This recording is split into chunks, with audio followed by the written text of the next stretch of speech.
Gościem dzisiejszego odcinka jest Katarzyna Szewczyk. Kobieta alchemik. Na co dzień pomaga swoim klientom zamieniać fiducjarne waluty na prawdziwe pieniądze, czyli fizyczne złoto i srebro. Pasjonatka finansów, astrologii i fizyki kwantowej. Jeśli spodoba Ci się ten odcinek, zasubskrybuj kanał i zostaw łapkę w górę. Cześć, z tej strony agent specjalny, kolejny odcinek i dziś po raz kolejny goszczę na moim kanale Katarzynę Szewczyk. Witaj, Kasiu. Dzień dobry, witam. Spodobały się Wam filmy z Kasią, dlatego zaprosiliśmy ją ponownie i chcemy porozmawiać, Kasiu, z Tobą dzisiaj. Chcę porozmawiać z Tobą o tym, co się dzieje. Powiedz mi, jak wygląda sytuacja, bo obserwując, a jestem dobrym obserwatorem, mam wrażenie, że jest coraz bardziej dziwnie. Na pewno coraz ciekawiej. Coraz ciekawiej, tak. Bardzo mi miło, dziękuję Ci za kolejne zaproszenie. Mam nadzieję, że po tym filmie również chętnie widzowie będą nadal chcieli mnie oglądać. A coś się szykuje? Coś będzie groźnie? Pojęcie względne. Zaciekawiła się, okej. Tak. Ja powiem o tym, jak ja postrzegam tą dzisiejszą naszą rzeczywistość. Myślę, że jesteśmy w środku wojny.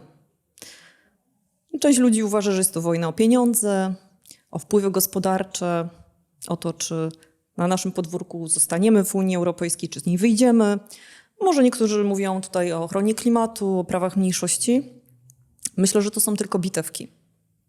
Tak naprawdę prawdziwa wojna rozgrywa się dzisiaj na całym świecie. Czyli znowu zasłona dymna. O naszą świadomość, dokładnie. Bo kiedy jesteśmy świadomi, to właśnie niezależnie od tego, czy z prawej, czy z lewej strony sceny politycznej podsuwają na różne teatrzyki, no to mamy świadomość, że to jest tylko teatr i zasłona dymna. Natomiast to, co się naprawdę dzieje, no to jest dążenie do tego, aby wprowadzić cyfrowy totalitaryzm. Czyli silna władza przy pomocy najnowocześniejszych technologii, rząd światowy, globalny rząd światowy, na czele którego znajdą się technokraci, czyli korporacje, które znamy. Facebook, Amazon, Google, Microsoft. No i oczywiście korporacje finansowe, najwyższa finansjera. No i trzeci, według mnie najwyższy cel, no to jest, jakby to łagodnie ująć, zmniejszenie liczby ludzi na tej planecie, wprowadzenie niewolnictwa, a docelowo, jakkolwiek to dla was zabrzmi, stworzenie nadczłowieka.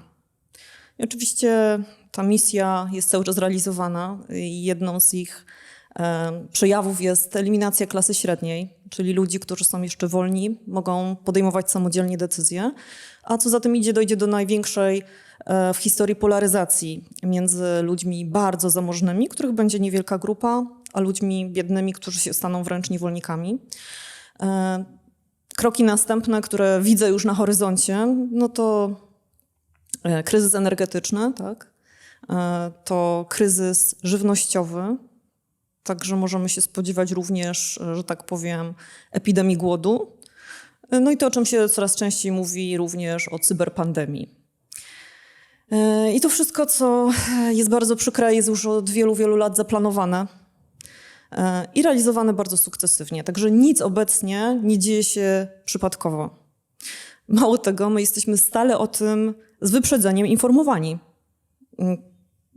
Są agendy, są dokumenty, filmy, książki, nagrania osób, które oficjalnie występują, realizują te plany. Tak? Dlatego tak podkreślam, że ważne jest podniesienie świadomości, żebyśmy widzieli, tak, co jest rzeczywiście grane. Tak? Natomiast ktoś zapyta, no dobrze, skoro takie straszne rzeczy planują, to czemu nam to wcześniej pokazują? No Znowuż tam pewnie jest kilka powodów, tak? Ale ja bym powiedziała, że jednym z jest to, że sprawdzają, jak bardzo udało im się zhakować nasze umysły, jak szybko mogą wdrożyć kolejne punkty swojej agendy. No i też jestem ciekawa, co się wydarzy tutaj z tym filmem, tak? Dlatego, że no, mogę powiedzieć tak, lud jest już na tyle zmanipulowany, że ludzie są w stanie zlinczować tych, którzy mówią im prawdę. No i też powiem tak, nie ma się co dziwić, tak? Niestety, czy to politycy, czy dziennikarze, czy działacze różnego typu cały czas nas hipnotyzują i cały czas słyszymy piękne, piękne hasła. Zrównoważony rozwój, ochrona klimatu, walka z ubóstwem, z głodem, inkluzywność, równość płci, a to są tylko haczyki.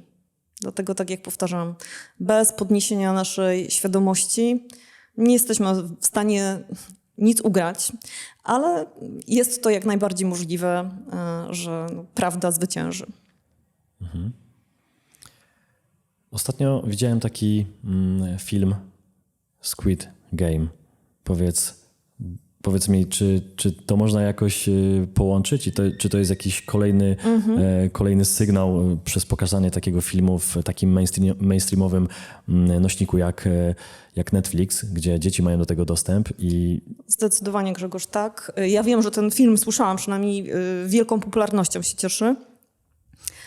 Ciekawi mnie, jakie są prawdziwe przyczyny tego. No, tam jest ewidentnie pokazany podział na ludzi zniewolonych, tak, w szczególności zadłużonych, no bo tam tylko tacy się znaleźli, i tych zarządców, tak, którzy tym wszystkim sterują, którzy również są anonimowi, ale którzy też są tylko jakąś częścią układanki. Oni też nie znają swojego tam wodza, tak.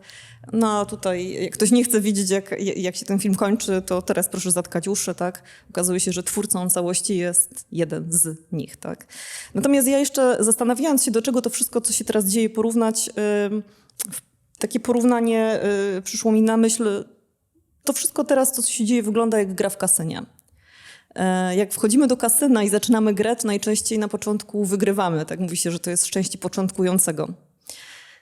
Wygrywamy. No, naturalną rzeczą jest pewnie, gdybyśmy przegrali za pierwszym podejściem, no to byśmy pewnie wyszli z tego kasyna, nie?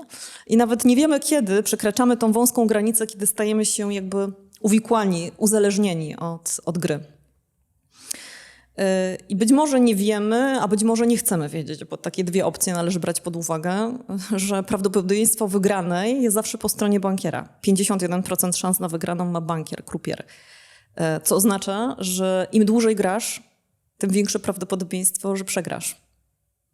No i właśnie co zrobić? Też w odniesieniu do tego filmu, o którym powiedziałeś, to co dla mnie było takie zastanawiające, jest ewidentną analogią do dzisiejszej sytuacji. Tam w każdej chwili ci gracze, z tego co pamiętam, głosując 51% głosów mogli wyjść, tak, z tej gry w każdym momencie. Czy oni z tej gry wychodzą? Natomiast podnosząc naszą świadomość, wiemy, że to jest gra, z góry ustalony wynik i ja jestem zwolenniczką tego, że wychodzimy po prostu z kasyna, wstajemy od stołu gier i wychodzimy. Dlatego, że im dłużej tam jesteśmy, tym większe prawdopodobieństwo, że wszystko przegramy. I na tym polega podniesienie naszej świadomości. Poza ścianami kasyna ten krupier nas nie dopadnie. I tak samo działają dzisiejsze instytucje finansowe, mało tego organizacje międzynarodowe, że wymienię parę, tak? ONZ, Międzynarodowy Fundusz Walutowy, Bank Światowy, Unia Europejska, Światowa Organizacja Zdrowia. Że na początku jest bardzo milutko. Nawet bym powiedziała, że ciężko się tam dostać, tak? Że jest to jakiś rodzaj prestiżu, trzeba wykonać jakieś zadania, żeby się w tych organizacjach pojawić. Poprawia się zdecydowanie przy udziale tych organizacji nasz standard życia i to nie ulega żadnej wątpliwości, ja tego absolutnie nie neguję. Ale uwaga, jak właśnie jesteśmy, tak jak ci gracze, już uzależnieni, zadłużeni, czytaj, to zaczyna się dokręcanie śruby. Nakazy, zakazy, normy, no i tak krok po kroku traci się prywatność, majątek, własność, a na końcu wolność. No właśnie, na końcu wolność i pytanie, czy ta wolność, czy to już jest koniec, czy to jest wszystko przesądzone, czy tej wolności już na świecie nie ma i nie będzie? To znaczy, Grzegorz, ja powiem tak. Ja wielokrotnie słyszę te pytania, czy to już jest koniec. Tak samo pod naszym ostatnim filmem, czytając wpisy. Zmartwiło mnie to, że głównie mężczyźni tak pisali. Oni robią z nami co chcą, to już jest koniec, nie mamy szans. Kochani, jeżeli my zaczniemy w tą stronę kierować naszą uwagę, to my temu oddajemy największą energię. My się poddajemy za życia. Nic nie jest przesądzone. Absolutnie nic. Ja wiem, że korporacje finansowe, cała branża IT, tak, czy Big Pharma te korporacje, które produkują coś, co nazywamy żywnością, że mają swoje plany i owszem, ale musimy pamiętać, że ich jest mniejszość. Oni te swoje plany są w stanie zrealizować tylko i wyłącznie przy użyciu naszych rąk. W związku z czym apelujemy, musimy wszyscy podnieść swoją świadomość w jak największej liczbie, zorganizować się, przygotować i powstać z kolan. Natomiast mówisz, czy przegrana. Powiem wam więcej, to już może wam się wydawać abstrakcją, ale ja na to patrzę z bardzo szerokiej perspektywy na to, co się dzieje. Więc chcę wam powiedzieć, że nic nie jest przesądzone. 2, reset jest pewny. I to nie dlatego, że chcą tego elity, nie dlatego, że oni to zaplanowali, tylko dlatego, że cały wszechświat jest w nieustającym ruchu. Nawet jak patrzymy na ten stół i wydaje nam się, że to jest jakieś tam powiedzmy ciało stałe, to już dzisiaj przy dzisiejszym poziomie nauki wiemy, że to są drgające elektrony, tak? Więc wszystko jest cały czas w ruchu, to wszystko się tutaj rusza z odpowiednią częstotliwością i tak działa cały wszechświat. Zmiany, jakie zachodzą na Ziemi, nie tylko na Ziemi, ale w całym wszechświecie, dzieją się w sposób kosmiczny, tak widocznie mam tak powiedzieć, cykliczny. No i jakby dla nas naturalne, że są cykle dobowe, tak? Że mamy dzień i noc, że mamy cykle księżycowe, tak? Kiedyś nasi przodkowie bardzo na to zwracali uwagę, że mamy pory roku, że mamy jakieś tam cykle obiegu planet wokół Słońca i oczywiście mamy takie cykle bardzo długoterminowe, które wielokrotnie przekraczają nasze życie i to są na przykład cykle zmian klimatycznych na naszej planecie, no ale nas za bardzo o tych tematach nie uczą, w związku z czym jakiś tam fragment wiedzy jest nam przekazywany. No i elity, które sobie teraz uzurpują prawo do bycia zarządcami całego świata, wykorzystują tą wiedzę. Ja dzisiaj tylko taką małą zajawkę zrobię, tak? Dlatego że jakby to nie jest w ogóle ten program o tym, ale uważam, że czas zacząć zgłębiać również i tą wiedzę. Polecam wszystkim, żeby zweryfikowali, sprawdzili, czym jest rezonans Schumana. Ja nazywam go pulsem Ziemi i on niezwykle przyspiesza w ostatnich czasach. Poczytajcie, posłuchajcie, co dzieje się na Słońcu. Trochę warto może zgłębić heliofizykę, jak duże zmiany magnetyczne, pola magnetycznego Ziemi następują. I to wszystko ma wielki wpływ na to, że dzisiaj jesteśmy tak naprawdę na przełomie epok. Kończy się jedna era i zaczyna kolejna. I jest bardzo burzliwie. I w moim przekonaniu to elity, które sięgają do tej głębokiej, starej wiedzy, dokładnie to wiedzą. I dokładnie wiedzą, jak to wykorzystać.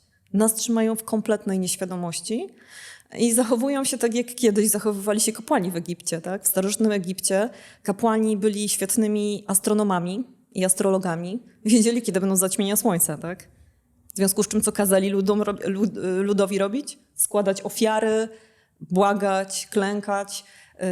Czy oni mieli wpływ na zaćmienie słońca? Żadnego.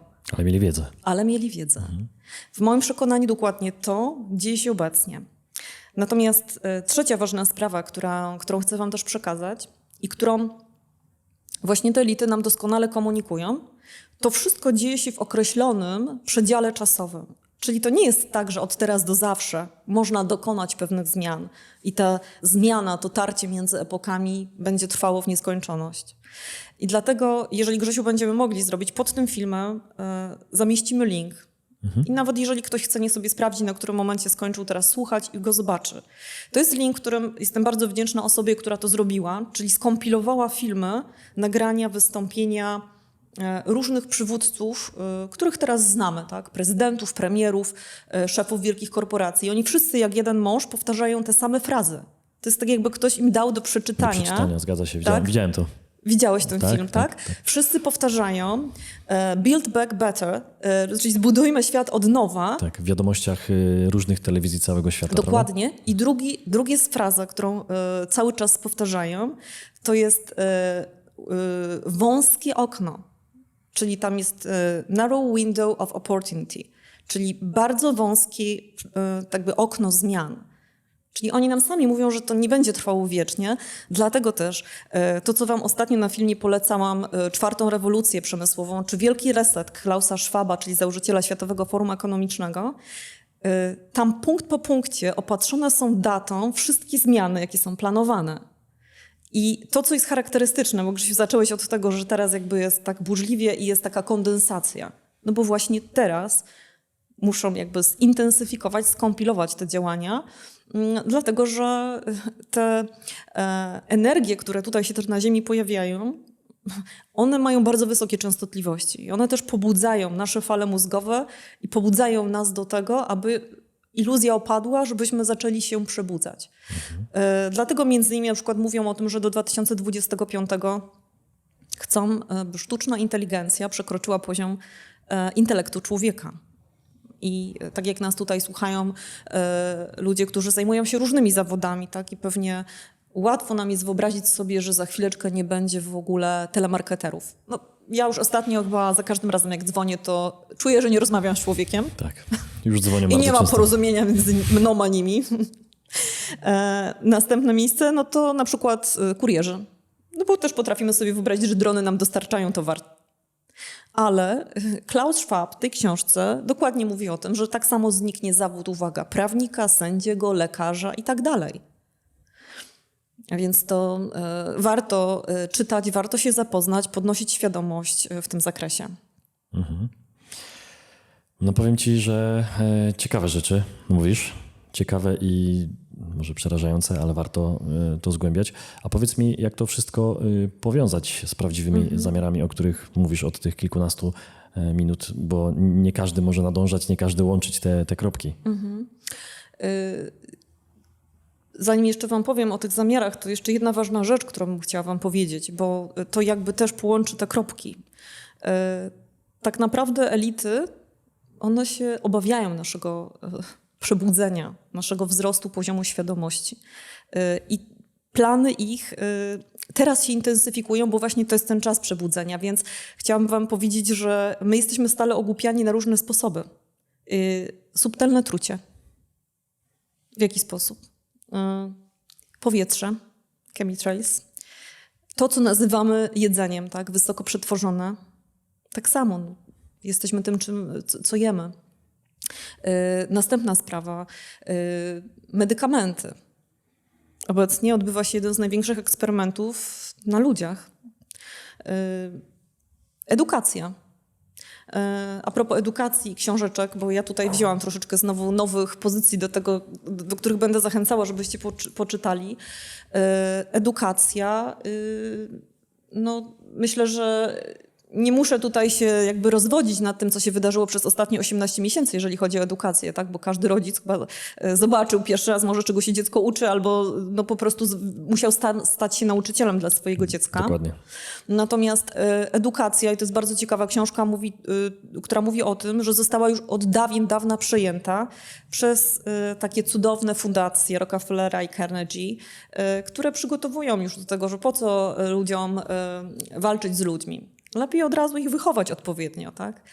Dla mnie takim symptomem tych czasów i taki chylący się ku upadkowi, że tak powiem, edukacji, to są testy. Odpowiedź A, B, C. Zabijanie naszej kreatywności, zupełnie wykluczanie prawej półkuli mózgowej, tak? Mamy też manipulację medialną. Telewizory, a teraz już w zasadzie chyba w nowym pokoleniu to wszystko smartfony, tak? Cały czas ze sobą nosimy. Mamy odwrócenie wartości, mamy, jeżeli chodzi o autorytety, tak? No to przede wszystkim odwracanie, tak? Autorytetów. Jeżeli ktoś mówi prawdę, opiera się na faktach, proszę bardzo, Grzegorz Płaczek, tutaj kolejna książka, to się samo komentuje, no to tacy ludzie są banowani, eliminowani, niedopuszczani do głosu. No ale naukowcy z wieloma tytułami na pierwszych stronach w telewizji, w ramówkach i tak dalej, tak? No i cały czas karmieni nas strachem. No bo człowiek, który a propos właśnie też energii, który żyje w ciągłym strachu, to jest człowiek, który no nie potrafi nic kreatywnego, tak, wytworzyć, bo ciągle żyje w obawie o swój byt. Także nawet ci ludzie, którzy się przebudzili i zobaczyli pewne fakty, połączyli kropki i nie tyle boją się choroby najsławniejszej na świecie, ale nadal boją się o swój byt, tak? Kolejne zamykanie gospodarek, kolejne i kolejne. No i oni się też nas boją, no bo przecież zabraniają nam też się gromadzić, tak? No ile ustaw powstało, żebyśmy przypadkiem nie wyszli na ulicę w większej liczbie. Tak samo banowane są programy, tak, czy nagrania, bo chyba u ciebie na filmiku też się tak zdarzyło, że Tak, jeden filmik zniknął. został usunięty. No i takich było wiele, tak? No i przede wszystkim podziały, jakie są prowadzone wśród ludzi, tak? Najlepiej, żeby się nawet w rodzinie ludzie skłócali. Już to następuje. Także no, podziały tak były na początku, kto za kim głosuje, kto jaki ma kolor skóry, wyznanie, orientacja, a teraz jeszcze dodatkowo, czy ktoś przyjął preparat, czy nie przyjął, ubrał. Maskę. Tak. Ubrał się, czy nie. Ubrał się, No i czy nie. wracając do tego, co ty, Grzesiu, mówisz, do czego to wszystko prowadzi. Zrobiłam taki dłuższy wstęp, bo przede wszystkim chodzi o to, żeby wytworzyć człowieka, który jest pozbawiony własnej energii, mocy, przestraszony, bez majątku, bez oszczędności, docelowo bez pracy. No i co taki człowiek będzie robił? Będzie poszukiwał pomocy. Będzie potrzebował wsparcia. I dostanie. No i taran, i wtedy wjazd na białym koniu, czerwony dywan i ogłoszenie: mamy tutaj światowy rząd, który wam pomoże, tak? Bo poszczególne kraje narodowe sobie nie dają rady, no i powstaje jedna elita.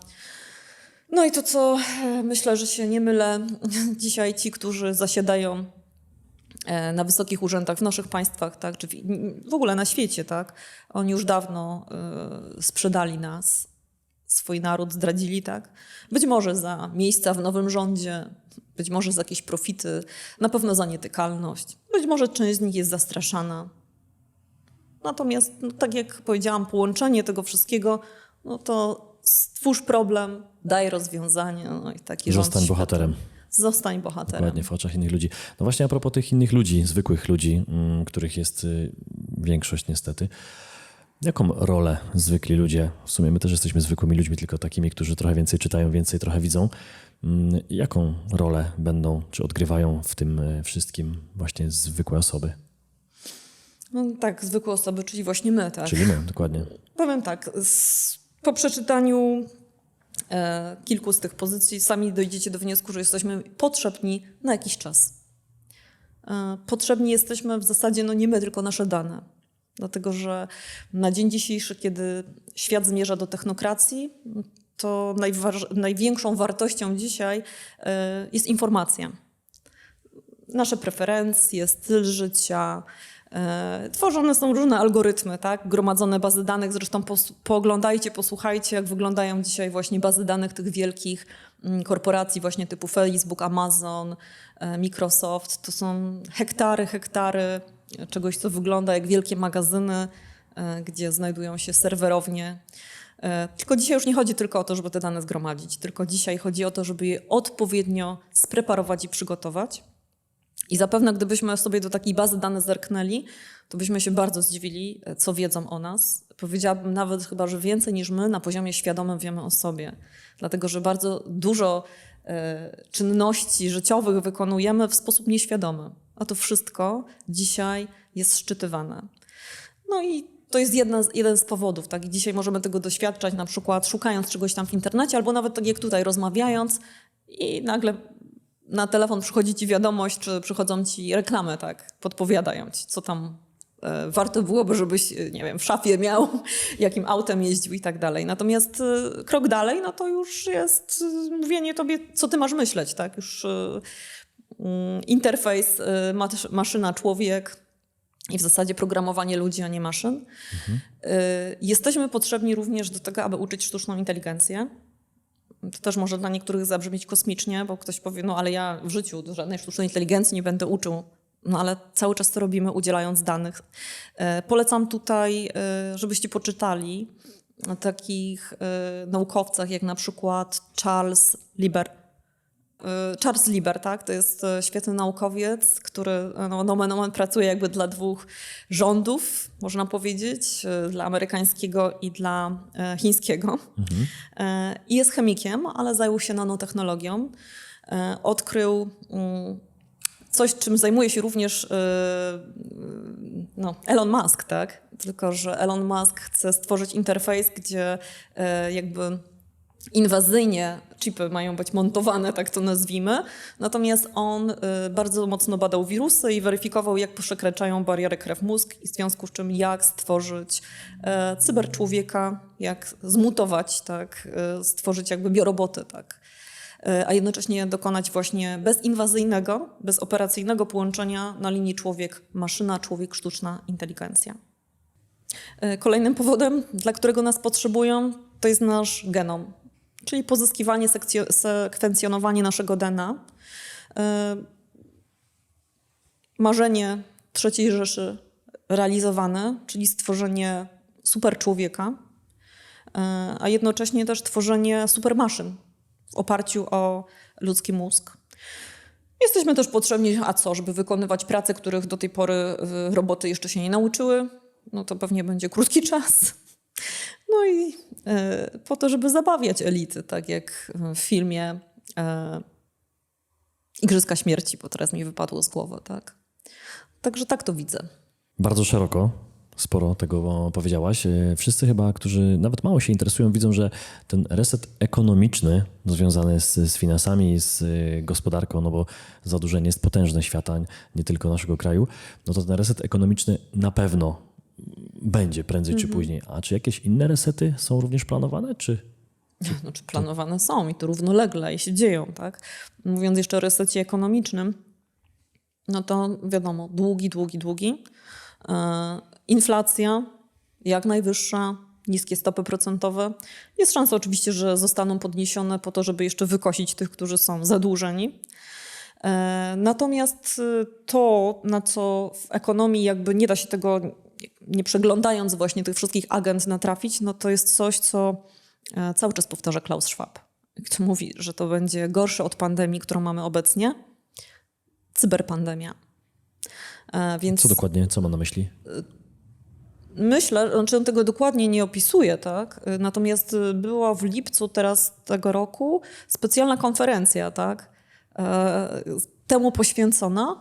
Natomiast jak ja to przewiduję, że oprócz tego, że oczywiście będą blokować różnego rodzaju komunikacje, no to dodatkowo mogą na przykład odciąć od dostępu do pieniędzy, naszych elektronicznych pieniędzy. No w związku z czym, no bo jak wprowadzić pieniądz cyfrowy bez buntu ludzi, gdzie już coraz więcej osób wie, że to są pieniądze, które mogą mieć algorytmy, które mogą być dedykowane, programowane, no to w momencie, gdy następuje taki gwałtowny, kilkudniowy reset i nie mamy w ogóle dostępu do żadnego konta bankowego, no to tym sposobem bardzo łatwo jest zachęcić ludzi, że tak powiem, znowu ten zbawca na białym koniu, tu jesteśmy, pomożemy wam. Co prawda jest to jeszcze w fazie testów beta, ale już jest ten pieniądz cyfrowy, więc kto chce mieć z powrotem, każdy przedsiębiorca, dostęp do pieniędzy, no to proszę bardzo, tworzymy konto w banku centralnym, którego nie da się już tak zhakować łatwo jak bankowości elektronicznej. Także reset ekonomiczny trwa, to jest ta właśnie eliminacja klasy średniej. Natomiast tak jak mówiliśmy, tam jeszcze jest trochę resetów, o których mówi Klaus Schwab w książce Czwarta rewolucja przemysłowa, ale też w książce Wielki reset. Jednym z takich resetów jest również reset społeczny. I myślę, że to już też widzimy, tak, co się dzieje. Właśnie to jest cały czas to jest to samo, o czym myśmy teraz przez ten fragment rozmowy mówili, tak? Czyli podziały społeczne, jak największy chaos, żeby ludzie wręcz wystąpili na ulicę, to jest ich misja, żeby doszło do zamieszek i żeby rządy narodowe oddały władzę. I wtedy mamy superwładców, rządców świata w postaci rządu Superpaństwo. światowego. I uwaga, że tak powiem, to już grali, no bo przypomnę lata 30. ubiegłego stulecia. Co się stało? Po I wojnie światowej ogromna hiperinflacja, zamieszki, brak pieniędzy, głód i tak dalej. No i wtedy do władzy doszedł Hitler, a dalszą historię znamy. Kolejny reset, który powinien być bardzo niepokojący, to jest reset ekologiczny. I w zasadzie ta operacja pod kryptonimem pandemia jeszcze bardziej zacieśniła parcie na to, aby wyeliminować, no przynajmniej tutaj w naszych okolicach, tak, że tak powiem, w naszym kraju bardzo mocno emisję CO2, a tym samym zamykać kopalnie. No i wszyscy tutaj, w szczególności młodzi ludzie, jak najbardziej to popierają.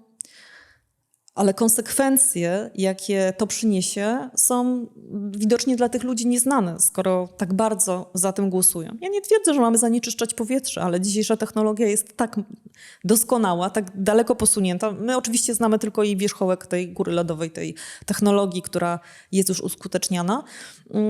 Natomiast zamknięcie kopalń to jest nic innego jak odebranie nam suwerenności. My żyjemy na potężnych surowcach, potężnych pieniądzach, tak? To jest nasze czarne złoto. Więc odcięcie kraju od możliwości produkcji własnej energii, to jest odebranie suwerenności, tak? Bo my musimy, energia jest dzisiaj podstawą wszystkiego, tak? Tym bardziej, że mówimy o technokracji, mówimy o tym, że idziemy w stronę tego, że wszystko będzie zrobotyzowane, zautomatyzowane, więc tą energię będziemy musieli kupować. To się już dzieje, prawda? Tak. Zbliża się, zbliża, już jest, tak? Tylko eskaluje kryzys energetyczny, prawdopodobnie również sztucznie wywołany. Będą pewnie blackouty. A następny kryzys, o którym też się jeszcze mało mówi, to jest kryzys głodu, który oczywiście będzie wprowadzany stopniowo poprzez eliminację małych rolników, wprowadzanie takich wielkich plantacji, bym to nazwała, czy wielkich farm. Patrzcie, co się dzieje w Stanach Zjednoczonych. Kto jest dzisiaj największym właścicielem ziemskim? Bill Gates. Wujek Bill. Wujek Bill. Po co mu te wszystkie pola, po co mu te wszystkie plantacje? Grzesiu, jeżeli przypadek. zabierasz ludziom energię, zabierasz ludziom żywność, to nie masz niewolnictwa? Czysty przypadek chyba, tak? Czysty przypadek. Że kupił tych ziemi tyle tysięcy. Tak mu czy się po tam prostu milionek spodobało. Przejeżdżał hektarów. przez Amerykę albo z lotu ptaka, lata samolotami. My oczywiście w kominku nie możemy palić, bo my CO2 emitujemy, ale jego prywatne odrzutowce nie emitują. Także przejęcie rolnictwa jest również formą odebrania suwerenności. Wiele osób mówi, ale u nas wysokie podatki, coraz wyższe. Ale zupełnie nie rozmawiają o tym, czym na przykład jest dyrektywa Fit for 55, która nakłada konieczność skupu tych zielonych certyfikatów nie tylko tak, jak jest to dzisiaj na energetykę, ale także na transport, na budownictwo. Kto zapłaci za to? Proste, tak? Kto jest na końcu układu pokarmowego, finansowego? My. Plankton. Także rozmawiam też z rolnikami, tak? I mówiłam o tym kasynie. Na początku jest pięknie. I dzisiaj rolnictwo u nas rzeczywiście jest wysoko, można powiedzieć, rozwinięte. Tak, rolnicy, ktoś, kto patrzy na to z zewnątrz, powie, wow, super. Dostali dotacje, mają takie maszyny i tak dalej. Tylko ich trzymają takie przepisy, że myślę, że 90% ludzi nie zdaje sobie sprawy, z czym borykają się ci ludzie, tak? Ja słyszałam od jednego z rolników ostatnio, który zajmuje się hodowlą krów, tak, że ma konkretne limity produkcji mleka. I wiesz co, do czego został zmuszony, jak przekroczył ten limit? Do zniszczenia pewnie towaru. Do zniszczenia towaru i zapłacenia kary. Bo przekroczył. A my mówimy tutaj z drugiej strony o kryzysie żywnościowym. A tutaj przepisy jasno mówią zniszcz. Albo przepisy, już to się stało sławne tak o wymiarach, nie wiem, banana, rzodkiewki, marchewki. Nie możemy produkować sami żywności. To jest misja. No i reset indywidualny, który chyba widzimy bardzo wyraźnie, tak? Czyli dotyczy każdego z nas. Ja to nazywam po prostu tresurą. To są na początku maski, dystans społeczny, później testy, później preparaty. No i oczywiście bombardowanie nas przez każde medium o najsławniejszej chorobie świata. No to oczywiście prowadzi do dewastacji ludzkiej psychiki, bo wielu ludzi żyje, tak jak mówiliśmy, w strachu, w ciągłej niepewności. No i chyba największa dewastacja nastąpiła psychiki wśród ludzi młodych, tak? Bo z tego, co czytam, słyszę, plaga depresji, plaga samobójstw. No jakoś się o tym nie mówi, tak? Tylko jedne wskaźniki są pokazywane. Także jeżeli chodzi, to właśnie należy zwrócić uwagę, że to wcale nie choroba wywołała najsławniejsza, tak, wirus celebryta, tylko to ci, którzy tam rządzą, tak, którzy wydali takie decyzje i jak widać idą zaparte, bez żadnej logiki, bez żadnych wniosków. To, co jeszcze chcę wam powiedzieć, już tak mówiąc o tym resecie indywidualnym, co jest też bardzo smutne, ale to też wnioskuję na podstawie tego, co czytam.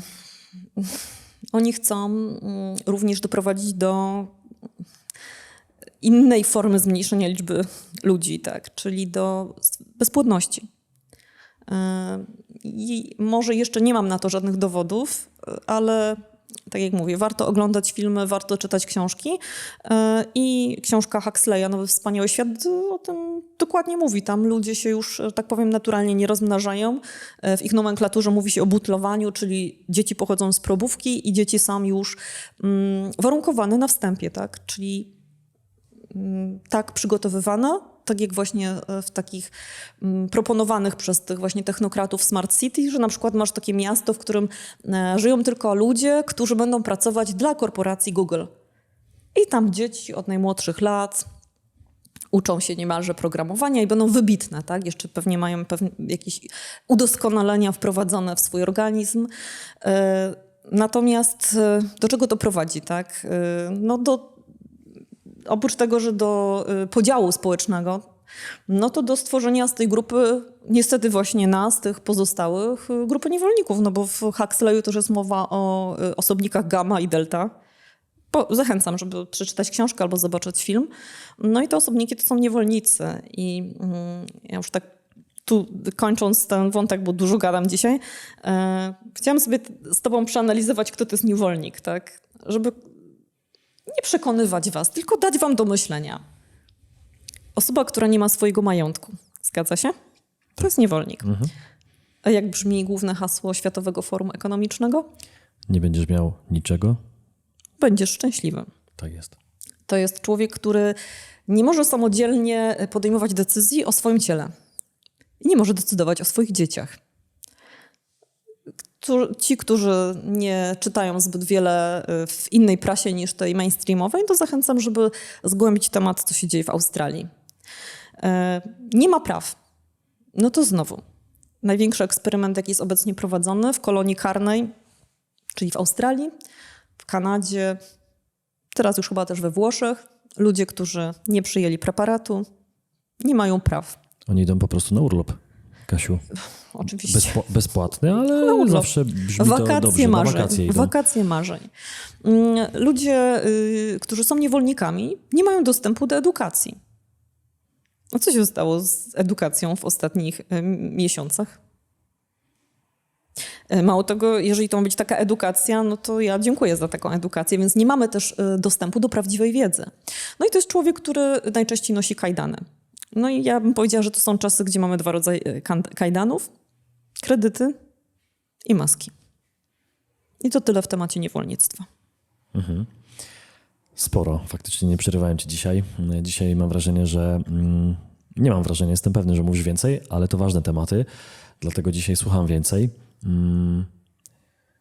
Specyficzne czasy, bardzo ważne informacje. Coraz więcej osób jest jednak świadoma tego. Mamy mnóstwo książek, gdzie wprost można wyczytać, co faktycznie się dzieje lub będzie się działo. No to w takim razie powiedz mi, Kasiu, no bo kryzys ekonomiczny, w zasadzie do niego przywykliśmy, bo to nie jest pierwszy kryzys ekonomiczny. Niestety. Niestety, tak. Już mieliśmy wiele, przeżyliśmy... Niestety mówię, że przywykliśmy. Że przywykliśmy. Chciałem zapytać... Jesteśmy w D i się zaczynamy urządzać. Urządzać się, dokładnie. Więc pytanie, co robić? Bo pytałem o te kryzysy i podałaś właśnie, nie podałaś czegoś, co tobie się wydaje lub co gdzieś wyczytałaś w jakiejś książce, nie wiadomo jakiej. Po prostu pokazałaś w zasadzie to, co mamy za oknem, to, co mamy na ulicy. Ja przyjechałem przed chwilką i przejechałem przez Śląsk i wiele rzeczy, o których ty mówiłaś, ja po prostu widzę w zachowaniach ludzi, którzy nawet siedzą w samochodzie swoim prywatnym. Co robić? Co my możemy zrobić? Bo rozmawiałem z Maćkiem Wapińskim ostatnio, z Wapniakiem. Świetnym młodym człowiekiem, który tworzy media wolnościowe od kilku lat, Veto. I Maciej powiedział, że właśnie, że jesteśmy w większości, że oni są w mniejszości i że dokładnie tak. jesteśmy w D i zaczynamy się urządzać, ale wielu ludzi już przegrało mentalnie, bo nie chcą nic robić i mówią, no tak widocznie musi być. A ja się na to nie zgadzam. Ja właśnie cię pytam, co my razem, świadomi ludzie, łącząc się w potężną siłę, która jak ta kula śniegowa spadnie z góry i jest w stanie roztrzaskać wszystko, bo albo zaczniemy coś do cholery robić, albo będziemy się zastanawiać przez kolejny rok, dlaczego te 2 tygodnie są takie długie. Znaczy, wiesz co, to już nie będzie 2 tygodnie, bo to będzie, tak jak powiedziałam, to jest kondensacja i eskalacja, więc tak naprawdę nie ma czasu. Powiem wam termin, który mogę na osobności tylko uzasadnić. Mamy czas do początków marca 2023 roku. To jest bardzo niewiele, ale wystarczająco dużo. 1,5 roku. Pierwszą, najważniejszą sprawą jest podnieść świadomość jak największej liczby ludzi. Co to znaczy? Bo takie hasło ktoś powie, no, mówi sobie tam podnieść świadomość. Otwarty umysł. Tu nie ma przypadków. To, że ktoś teraz właśnie odpalił ten kanał i słucha naszego nagrania, no to wiedz, że to ma do ciebie trafiać, dlatego że w jakimś stopniu rezonujemy ze sobą. Jesteśmy na tej samej częstotliwości, jak ja to mówię. I wszystkie osoby, które do mnie przyjeżdżają, trafiają, z którymi rozmawiam przez telefon, jest to budujące, dlatego że tacy ludzie są i jest ich dużo. Mówią, natrafiłam na panią w mediach na kanale Grzegorza Kusza. Nie ma przypadków. I tamci to wiedzą, ale my musimy też to wiedzieć. Dlatego to podniesienie świadomości jest przede wszystkim otwartość naszego umysłu. To już nie chodzi tylko o to, żeby wyłączyć telewizję. Bo jak jesteś na wysokim poziomie świadomości, to możesz to nawet oglądać, ale stajesz się obserwatorem. Więc szukajcie tej wiedzy. Oczywiście, jeżeli chcecie, to bardzo chętnie się podzielę, skąd ja czerpię tą wiedzę, skąd ona do mnie przychodzi. Tak jak powiedziałam, na to są książki, artykuły, cały szereg nagrań, filmów i można w każdym z nich dotrzeć do sedna, czyli do źródła. Tutaj nikt nie wymyśla. To będzie bolesne. Rozwój boli. I ja to mówię też po sobie, tak? Myślicie, że jest tak miło to wszystko widzieć? Nie. Tylko że jeżeli na jednej szali kładziesz świadomość i swoje życie, a na drugiej wygody, no wiecie, i miło spędzony czas, musisz się poświęcić, tak? Czyli wziąć się, zabrać za to czytanie, za dowiadywanie się, za bycie trochę niedowiarkiem. Nic dzisiaj nie bierz na wiarę, tak? I 2, nie będzie żadnego zbawcy, który przyjedzie, ani księcia, rycerza na białym koniu. I wiem, że my chcemy wierzyć, że ktoś nas uratuje. I żadne kaczury Donaldy rodzime, ani za wielkiej wody. Ja dzisiaj tak mówię troszeczkę uśmiechając się przez łzy, że nawet księżniczki muszą się uratować dzisiaj same. I upadnie wiele autorytetów. To jest ten czas, kiedy zacznie iluzja opadać, łuski z oczu i będzie pokazane, kto jest kim. Zachęcam też, jeżeli jesteście już gotowi na to, z takich zadań domowych, które warto zrobić, oprócz lektur, zobaczcie sobie dzisiaj taki film, dokument Nocna Zmiana. Myślę, że dla wielu to będzie szok polityczny. I to, czym ja się kieruję, po owocach ich poznacie. Nikt wam nie jest w stanie tyle dać, ile niektórzy są w stanie obiecać, a politycy mają to we krwi. 3. sprawa, musimy się uczyć ekonomii. Znaczy, złe słowo musimy wykreślam. Warto uczyć się ekonomii, warto się edukować. Życie dzisiaj edukuje. Nie trzeba iść na studia, wystarczy wejść w internet, YouTube'a, kanał Grzegorza. Grzegorz też zapraszasz bardzo wielu gości, którzy też sami prowadzą swoje kanały. Ale tej wiedzy jest naprawdę pod dostatkiem i wystarczy tylko po nią sięgnąć. Oczywiście nikt nie musi. Wykreśliłam to słowo muszę, dlatego że ja uważam, że właśnie na tym polega wolność. Ja nic nie muszę. Ale jeżeli tego nie zrobię, no to będzie kosztowna nauka i no, dużo za nią zapłacimy, tak to powiem. Też powiedziałam o tym, żeby wyjść z kasyna i żeby teraz już to uszczegółowić, no to wyjście z kasyna w takiej płaszczyźnie ekonomicznej to jest wyjście poza utarte finanse, czyli poza ten stary system finansowy. I między innymi dlatego ja uczę ludzi, dlaczego warto dzisiaj zamieniać te papiery fiducjarne, nadrukowane, elektroniczne pieniądze, waluty na prawdziwe pieniądze, czyli fizyczne złoto, fizyczne srebro. To jest wyjście z systemu. Dlaczego warto kupować ziemię w dobrej lokalizacji? I tu też mała gwiazdka, tak? Mnóstwo ludzi dzwoni i mówi, no teraz będzie podatek katastralny, to my musimy się wszystkich nieruchomości pozbyć. kochani, ale wy robicie dokładnie to, czego oni chcą.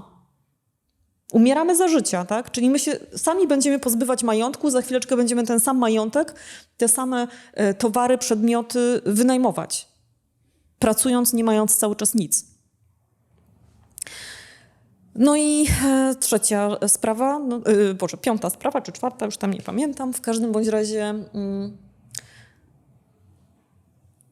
kiedyś to powiedział Einstein chyba, tak? Że jeżeli chcesz rozwiązać jeżeli chcesz rozwiązać problem, to nie możesz być na tym samym poziomie mentalnym, na jakim byłeś, kiedy ten problem powstał. Dlatego, jeżeli tutaj są te nasze problemy, to my musimy się znaleźć tutaj. Stąd ta moja cały czas zachęta do tego, żebyśmy podnosili świadomość. I to znaczy, że przestaniemy wojować między sobą, bo tak jak w poprzednim naszym filmie mówiłam, tak, o tych puzzlach rozrzuconych. Jak wstaniesz od stołu, uniesiesz się i zobaczysz wtedy wszystkie puzzle. Jak trzymasz 1-2 puzzle przed swoimi oczami, nie jesteś w stanie obrazu ułożyć. No i znowu inny mój ulubiony naukowiec Nikola Tesla, który powtarzał, że rozpatruj wszystko w kategoriach częstotliwości, energii i wibracji. I na końcu ja was tylko zaintryguję, dlatego że to ani nie jest kanał o tym, ani nie jest czas, żeby o tym wszystkim powiedzieć, ale zachęcam was, żebyście się wszyscy zapoznali z tą książką. To jest książka Prawo rezonansu, która mówi o tym, jak my wiele potrafimy zrobić, niekoniecznie wychodząc teraz na ulicę, bo ja uważam, że my się musimy absolutnie przygotować, ale zmieńmy częstotliwość. Zacznijmy wiedzieć, czego my chcemy, bo wciąż w kółko wszędzie słyszę tylko tego nie chcę, tamtego, ten jest zły, ten jest niedobry. Masz tak? Skupianie się. My tym sposobem, dlatego tak ważne, żebyście zrozumieli inną warstwę świata, której nas nie uczą w żadnej szkole. Energię. My dajemy, uwagą, energię temu wszystkiemu, czyli my samoczynnie zasilamy zarówno ten cyrk, jak i swoje negatywizmy. My się sami osłabiamy, więc mając tą wiedzę, zaczniemy zupełnie inaczej postrzegać tą rzeczywistość. No ale o tym może kiedyś inne nagranie, Grzesiu, o ile będziesz chciało, albo nasi widzowie będą chcieli, żeby takie tematy poruszać również na kanale, który mówi o tak naprawdę rozwoju osobistym, tak? Bo finanse to jest tylko fragment. Do tego ta edukacja finansowa jest ważna, ale to jest tylko tyle.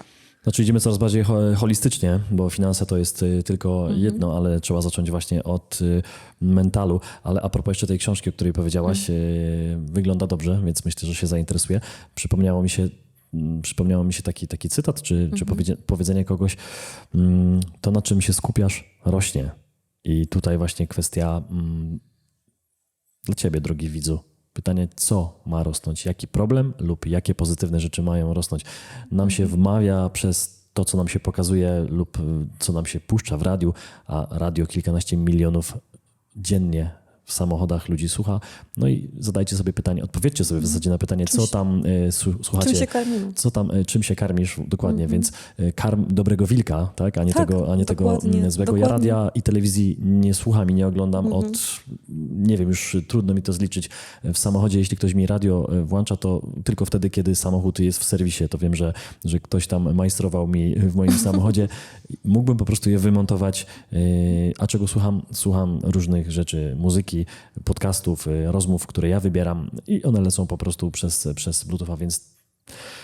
No ja na koniec dodam, że... Na koniec, dokładnie, Kasiu.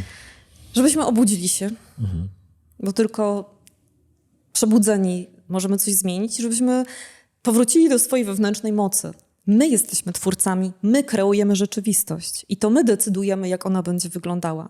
Ważne jest, żebyśmy wiedzieli, czego chcemy, w którą stronę zmierzamy. Wiem, że to nie będzie łatwe i dużo łatwiej jest to powiedzieć, niż zrobić. Ale wierzcie mi, że to jest absolutnie możliwe. Ja bym powiedziała nawet, że pewne. Że ten reset to jest tak jak wielki remont. On się wydarzy. Właśnie są gruzy. Ktoś tam jeszcze wierci udarowym młotem, ale my już powinniśmy się zająć architekturą tego, co chcemy stworzyć. Tak jak w Matrixie, w filmie Matrix. Kto będzie architektem? To możesz być ty i ja. Tyle. Bardzo dziękuję, Kasiu, za kolejną wiedzę, dawkę wiedzy, oświecenie, mam wrażenie, myślę, że mogę tak powiedzieć. Dla naszych wielu widzów nie jest to nic nowego, ale jeśli to, co usłyszałeś, to, co zobaczyłeś dzisiaj w rozmowie z Kasią jest dla ciebie nie nowe, to prześlij ten film komuś, kto totalnie nie ma pojęcia, jak dzisiaj te resety, kryzysy energetyczne, społeczne, globalne i inne wyglądają, bo wielu ludzi totalnie jeszcze ma wrażenie, że nic się nie dzieje i nic się nie zmienia. Kontakt mailowy do Kasi zostawimy pod filmem. Jakbyście mieli pytania... Zapraszam serdecznie, nie tylko na maila, ale też na kawę. Tak, jakbyście też mieli pytania do Kasi o to, czym się zajmuje od lat, a wiecie, albo ewentualnie o książki, które tutaj mamy na stole, bo jest tutaj bardzo dużo wiedzy, więc będzie mail do Kasi pod spodem. Kasiu, bardzo ci dziękuję Ja również. za czas poświęcony, a was zachęcam do zadawania pytań, komentowania, jak wam się podobało, czy w dobrym kierunku idziemy. No i subskrypcja, udostępnienie to jest paliwo dla kanału, bo jeśli udostępniasz, to algorytmy właśnie tych naszych sztucznych inteligencji YouTube'a również sprawiają, że ten film będzie wyżej i więcej osób go zobaczy. Jeśli zobaczysz i ci się podoba, ale nie klikasz, nie udostępniasz, nie lajkujesz, no to ten film po prostu gdzieś przepadnie i zobaczy go kilka tysięcy osób. Także wspierajmy to wszystko, abyśmy jak największą ilością się zrzeszali i po prostu działali na dobro, na rzecz dobra świata i nas samych. Dzięki, do zobaczenia. Dziękuję. Cześć.